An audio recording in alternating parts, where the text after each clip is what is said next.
it has been too long since I have caught up with this individual. I consider him a pretty good friend. In the 6, 7 years I've been at Innova, um, he has always been a super welcoming face. Every time I see him, I got to give him a hug because that's who he is. He's that guy that is just insanely approachable. And God, he's been playing forever. He's a veteran, and yet he welcomes everybody as if he, has known you forever, even if he's only just met you. Who am I talking about? I'm talking about none other than our own Garrett Double G Gurthie. What's up, buddy? Man, this off season's been really nice. So things are great right now. I think things are gonna start getting a little bit more hectic here soon. So you know, I'll be ready, but it's coming. It's coming close. You know that jittery feeling when the season's about to start. I think a bunch of us get that feeling. So That's what makes you a competitor. Those jittery feelings, right? That little bit of nervous energy. You oh know yeah, that you're taking that energy and you're turning that into competitive fire, man. And I know you. That's when the long bomb comes out. you already know, Jeff. It's pretty predictable. Yep, big things are going to happen. Actually, you just triggered a thought. You know what I think about when I think about you kicking off the season? I'm thinking hole 7, Innova course, Wild Horse, Las Vegas Challenge presented by Innova.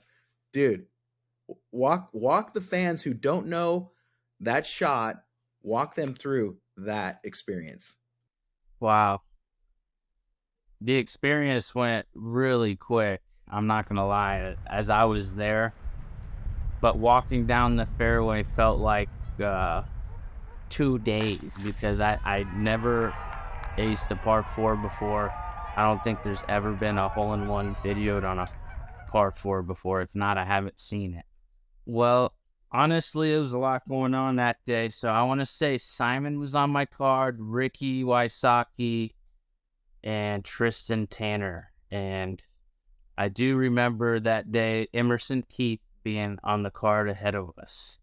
And we had just watched him throw a really bad score for the hole. And I'm not picking at him right now, but that as the story gets better, I'll tell you where the Emerson Keith comes into play. And so we're all teeing. I want to say it's the second, third round. I honestly, right now, I can't really remember. I throw my shot. It's looking clear over the lake. It's 432-foot par 4. And it's kind of a do or die type birdie hole where you have sand trap to the left, sand trap to the right, basket in between. The green short of the basket and the bunkers is OB. So all in all, my goal is to get the disc inbounds in one. I don't care if I go long of it. I don't care if it hits in the bunker, skips out, and leaves me a look. I just want a birdie at least. So at this moment, I'm deciding to throw what Innova makes is for Infinite is my Swirly S Emperor that I bagged.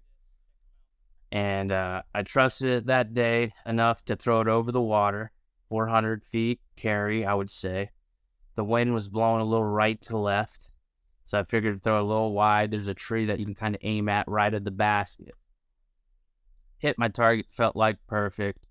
And I knew if I wasn't going to hit any part of the basket, I was going long OB, for sure. I've read it a million times. Oh, he was going OB if he didn't hit the basket, yada, yada, yada. But that basket had 3 different angles of the ace being caught. And there was no way that disc was going anywhere but in the basket. So I was feeling my Florida crew like they were behind me as I just lifted off for the tour, hit my first tournament of the year, and I had to give them the right over left gator chomp for my boys in Gainesville, Florida that were watching. And I look over after they get done videoing me. He's like, Emerson's like, dude, I just took a 7 on that hole. You just gained 6 strokes on one hole. And that's where Emerson gave me he's like, dude, great job. So shout out to Emerson Keith for giving me a little bit of love after having a bad hole.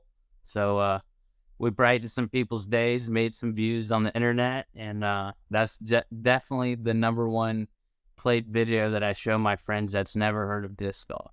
Usually catches their attention, and I try to bring them out to the disc golf course, show them a tip or two. That's awesome, dude. You and I chatted a little bit. Some people watching may not know Garrett Gurthie's history. So, dude, do me a favor for the people watching, especially those who are kind of new to disc golf. Give them the brief rundown on where you come from, how you discovered disc golf. My name's Garrett Gurthie. People know me as Double G, or you also might know me as the Jerky Guy. You may have had my bag snack or two at a tournament, maybe not. I'm from Gainesville, Florida, born and raised, graduated from Tom Petty's high school, Gainesville High School, as a Hurricane. Played golf in high school, not disc golf, but growing up, I started playing disc golf at the age of 2. We have some siblings as well that play. So starting from the age of 2, I started practicing, and age of 6 years old, I played my first tournament competitively. And at the age of 13 years old of playing disc golf, I found the professional division. I cashed my first event, and I've been at it since. So me and my siblings would find the course that was right next to the place we lived at. We lived in a little 2-bedroom apartment, and 3 brothers and 1 sister and my dad.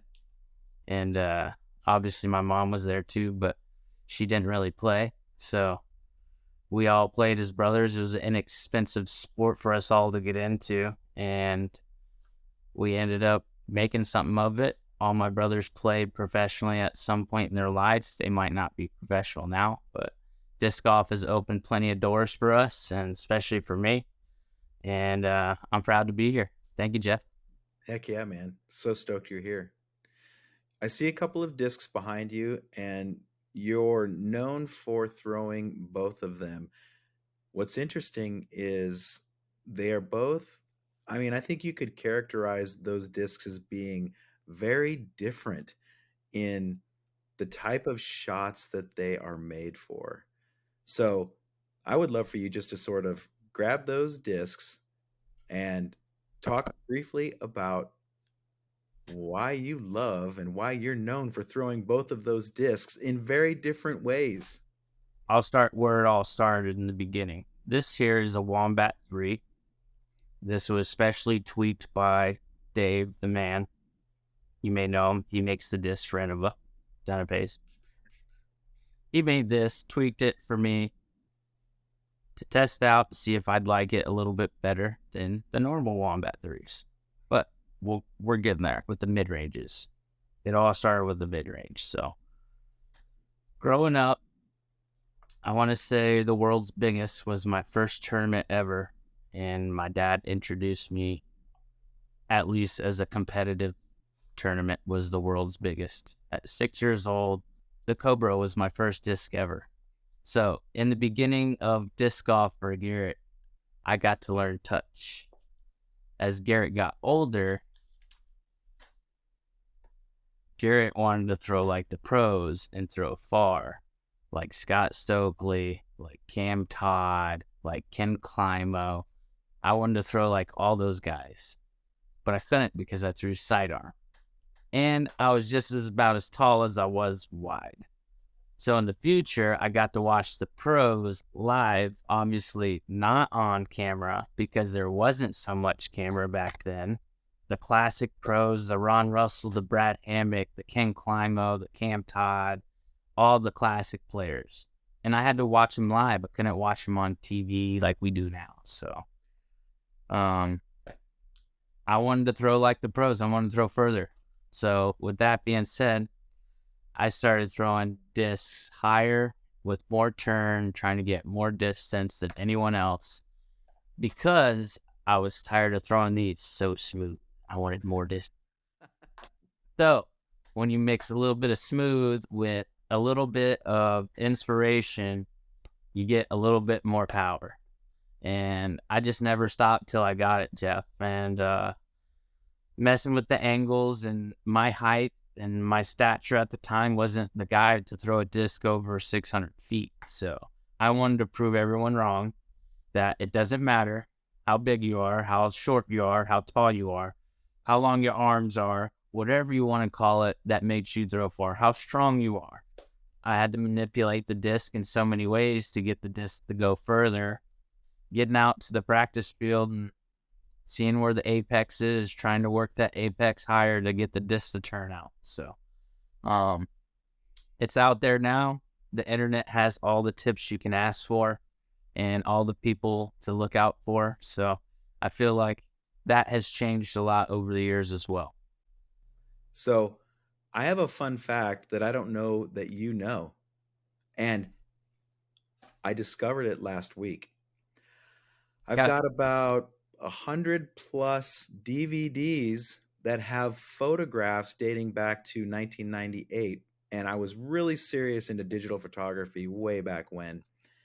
And there was a stretch of years, I think it was like 2007, 2008, and Rick Rothstein of Disc Golf World, he would pay me to go to some of the bigger tournaments and photograph you pros. And check this out, dude. I was copying one of these DVDs over to my computer, okay. and I believe it was 2007. It might have been 2008. I'll figure that out.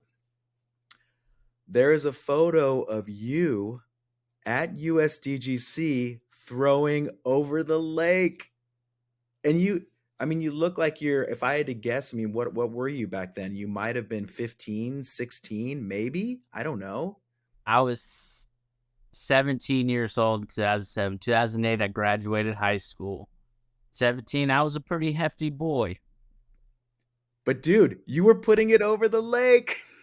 Oh, yeah, no problem. Back then, it felt effortless. I didn't have to worry about pain. I didn't have to worry about waking up with, man, I feel old. Like, all that's changed now. Well, I'm gonna share that photo with you, G, because it's pretty cool that like I saw you back then, and obviously I knew you were special back then because here's this kid, barely 17, who's bombing it over the lake with Avery Jenkins and Nate Doss, and I think even Philo was putting a couple over the lake back then. And up on the platform steps this kid, and I'm like, who is this kid? And all of a sudden, boom, boom sauce, dude. It was so Boom. cool to see. And and here we are today, and I get to see you like on a at least a semi-regular basis, and excited to see you continue to do the fun things that you do. And it's kind of life coming full circle. Well, thanks for sharing that because I honestly didn't know you were there watching. Well, wait till you see the photos, dude. They're so classic. And well, I've got a handful of them, so I think you'll Awesome. appreciate it. You'll appreciate it. Thank you, Jet. Yeah, man. We wanted to chat a little bit today about a really fun hobby that you have, which I only realized because I think you shared a couple of posts on your Instagram, but that is sports card collecting. You've recently become a pretty serious collector. And when I was a kid, my brother and I were into collecting basketball cards, and I think it was because of the Michael Jordan era. Like everybody Hmm. was fascinated with Jordan, and he lifted the game to a place that was pretty special. And so my brother and I totally got into collecting cards. We did it for a couple of years, and then it just kind of drifted away. But when I saw the cards that you were collecting, it inspired me to kind of look back into my collection and see what I had. And it was kind of fun to do that. But I'm curious, I want to hear from you, man. Now that you're collecting, like tell people about your passion, dude. Like what kind of cards are you into? What's your favorite? Let's hear it. So there's an assortment of all cards that I like to collect. So anywhere from basketball, football, baseball. Baseball's on the lower end for me. Football is in second, and basketball's in first. And disc golf's in fourth because I'm starting a disc golf card collection myself. So, um, and not to sound too nerdy, I kind of got a Pokemon collection. Yeah, That's hilarious. That's awesome. I got a Pokemon collection. yeah, you know, What's your hot Pokemon card? I got some Charizards, some I have a friend that does Pokemons too on Instagram. I got all kinds of cards. These are just the Pokemons. Um, I got some gifted from my friend Justin, trading cards and more on Instagram. We do a little like sometimes holiday trades. We trade some discs for slab cards just to celebrate the holidays. And he loves to play disc golf. He's a Masters player, so I hooked him up with some sweet discs, and I get some cards to play around with. I'm gonna set those down for right now, but anywhere from Pokemon, my highest collector of John Morant. John Morant's my guy. This here's a blue laser John Morant, numbered 55 out of 99. If there's card collectors out there, they know how good of a card this is. I don't have to talk. Then we got another John Morant green.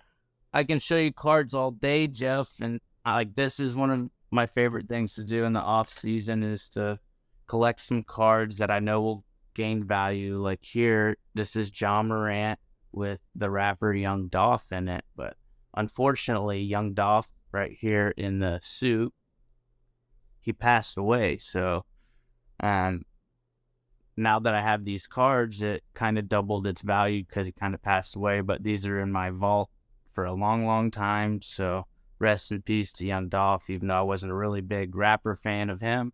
But you know, it's worth collecting, and there's a story behind it. So Well, I'll share the one card that was I special got to me when I was multiples. collecting. And that one is this one right here. Wow. It's a David Robinson rookie card. And Sheesh. back for that Jordan in the Jordan era, like this dude was he was that guy, what did they call him? Like the gentleman warrior, something like that, because I believe he was a graduate of, was it West Point? He's basically a naval veteran, but he was an all-star, center for the San Antonio Spurs. And he was just like a good dude. Like he was always doing kind of like you, Garrett. He did a lot of giving back to the community. He had a foundation, and you would always see David Robinson getting involved in his community and giving back. And I thought, like, man, that dude's got some solid character. And I was a huge David Robinson fan from day one. And that card for me is that's my one special rookie card.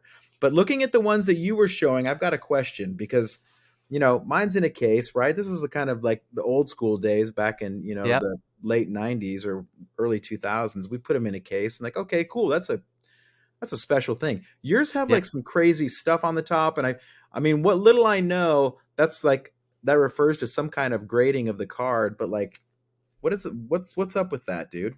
What does that mean on top?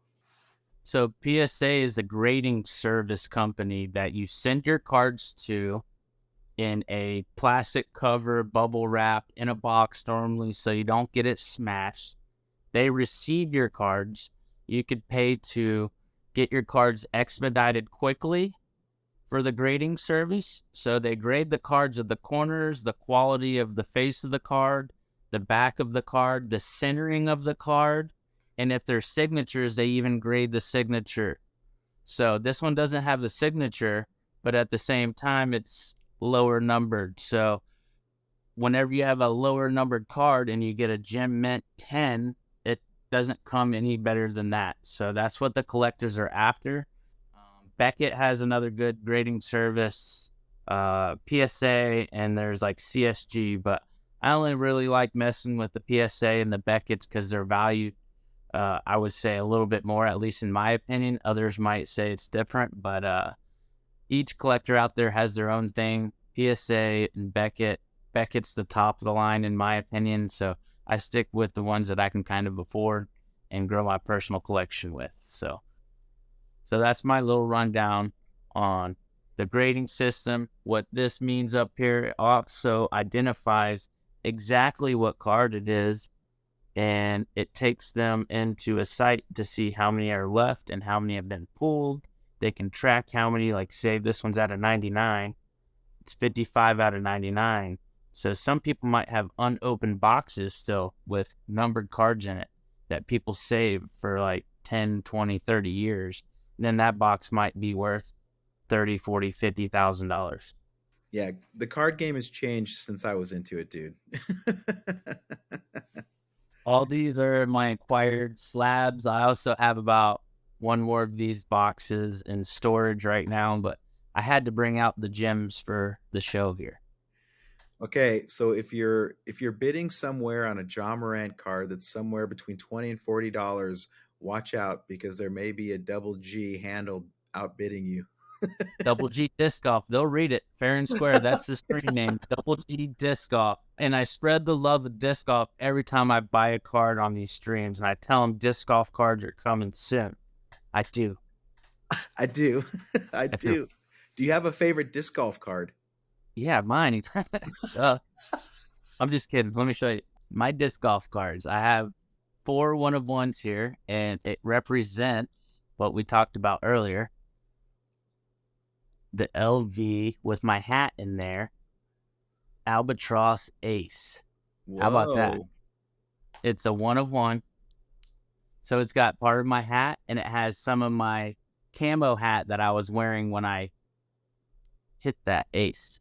And Wow, then that is pretty cool. here's another one-of-one. This is my all-time favorite card of mine, which has my silver Sharpie. And from my old jersey that I eagled hole 5 over the lake at Winthrop, I was wearing that jersey, right? Yep, I remember that. Roller. All Yep. right. On that jersey, I had a Sonic face with the primal star in its eye, kind of, Yep. without copyright. Look at the Sonic eyes. Like, I'm trying to get the I glare see off. it. Sorry. No, I can see it. Yep. Yeah. One-of-one. And So are those ever going to show up on an auction site somewhere, G? maybe they're in my PC right now, though. So they're safe. We did Okay. a set of 77, and we did a basket with the chains as 7-7 through it. So Yep. those are my disc golf cards for now. And I want to give a shout out to my friend Rebel Disc Golf.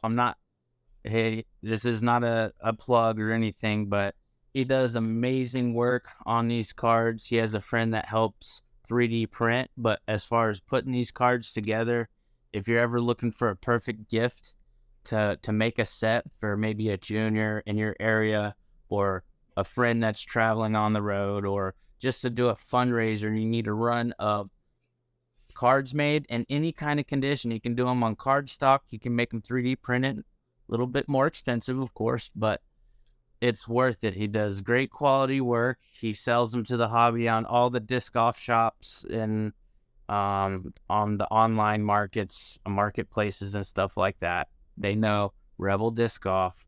Eric Murphy, thank you a lot for hooking me up with these awesome one-of-ones. Yeah, got to support the people that support you, right? You darn Speaking right. of, speaking of, I know you probably chatted about it, but some people may not know, and I'm actually curious. It's been a while since I've heard what's going on at Double G Craft Jerky. What kind of plans have you got going for 2023? New sponsored players. We have some new sponsored juniors. I guess that fits in the players category as well, but through the Double G Children's Foundation.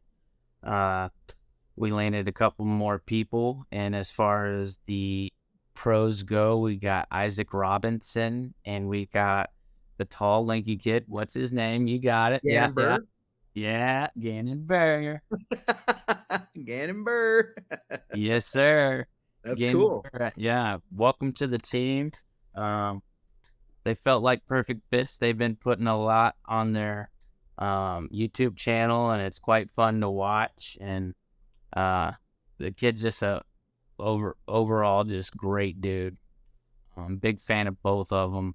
They both have an amazing, inspiring putt, and one day I'll maybe putt like them. but hopefully one day they can throw as far as me. I'm just kidding. No, I really enjoy those two, and we don't have much in the making right now with Double G Craft Jerky. Maybe some turkey jerky and Thanksgiving. We do have some meetings coming up to talk about what's going on for this year, but me and David Wiggins are going to be doing some clinics throughout the nation. I'm going to go to Europe this year. I'm super excited about that. And I know it's a little bit off topic, but me and Dave are going to do some clinics with Double G Craft Jerky and spread the love of distance tips and try to get people throwing further throughout the country. Okay, I'm glad you brought that up because it was one of the things I wanted to ask you about. Disc Golf Pro Tour dropped the post produced U.S. Disc Golf Long Distance Championships, something like that. It was the driving Yep. championships, but it was a distance championship at USDGC last year, and they Yep. just dropped the video. Dude, talk about that. Talk about the results of it, and like I saw that over on Disc Golf Pro Tour that video has over 200,000 views on it. Well, I want to say my partner Ted and the crew that helped develop all the footage. I want to thank them all for putting it all together. They did a great job, and to have that many views right now is huge. And it was really well put together. There was some smashes on there. The drone follows. How about that? Did you like that? That was pretty sweet. Oh man, Carlton Scoyote, he's a genius with that thing, and uh, anytime working with them and putting an event together like that was pretty huge for the USDGC. I've never seen a distance competition put together like that, so it was unbelievable getting them to throw off the deck off the top. It was amazing. Are you gearing up for a bigger distance competition at USDGC this year or what, dude? Like I got to believe the stakes are going to be raised for 2023. I mean, it's the 25th anniversary of the USDGC, and with that video out there, I got to believe there's some big guns that want to come out and they want a piece of that first place prize. Just like the USDGC, they don't never bring the heat the next year. They're not just they're hot this year, then they're cold the next. We plan on bringing it next level each time. And Ted has been on the ball, helping us get everything together. And I couldn't be more thankful to work with him. And working with Coach Chris Taylor has been amazing and very helpful, very mindful of everything we do now because we try not to waste practice where we don't need it. So that's what Coach has been there for us for. So I want a big shout out to them. Thank you very much. Great time catching up with you. You are one of the most approachable pros out there, have been since day one. Just like the smile that I see on your face, you bring that kind of vibe everywhere you go. And I can't wait to see you in Vegas, dude. And I hope that you have an amazing season. You know I will. Regardless, it's make a fan, shake a hand, and tell a friend. So if you're not playing disc golf with a friend, I dare you to invite a friend and go play disc golf that has never played before. I dare you. If you have some spare discs or all chewed up by your dog, who cares? Bring them out. Give them those discs to play with for first time ever. So we got to inspire people every day. That's why I preach disc golf to the people that are out on the course every day. Don't be afraid to go approach the pros. They don't have time for you. I'm sorry. Double G does. So if you see me out there, come say hey. I appreciate everyone supporting me with Innova, with Double G Craft Jerky, and the Double G Children's Foundation. I want to thank all my sponsors for making it possible for me doing what I do for a living, which is making people happy, throwing disc far, and making great food and beef jerky. Love it. All right, buddy. Well, take care. I'll see you in Vegas. Thanks, Jeff. Can't wait to see you in Vegas. You know it, buddy. See you then.